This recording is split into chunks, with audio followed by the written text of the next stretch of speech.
আসসালামু আলাইকুম guys, it's me তালহা। আজকে আমার ফার্স্ট ব্লগ।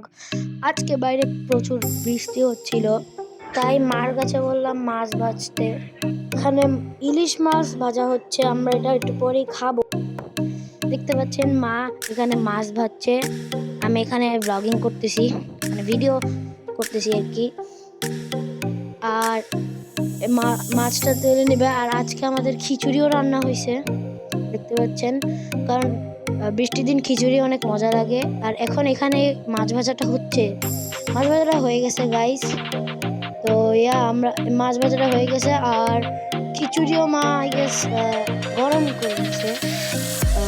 মাছ ভাজাটা হয়ে গেছে, আর এই যে খিচুড়িও গরম হয়ে গেছে। তো এখন আমাদের এই খিচুড়ি হয়ে গেছে, আমরা একটু পরেই খাবো এই খিচুড়িটা। মাছ ভাজা বাকি আছে, তো এক সেকেন্ড আমি এখনই আনি। এই দেখো মাছ ভাজা আমি আনছি, আমার মা এনে দিল মাত্র। এটা হয়ে গেছে, এখন আমরা খাবো। আই হোপ তোমরা ব্লগটা পছন্দ করছো। যদি পছন্দ করো লাইক আর সাবস্ক্রাইব করে দাও। আজকের জন্য এখানেই। আল্লাহ হাফেজ, আসসালামু আলাইকুম, বাই।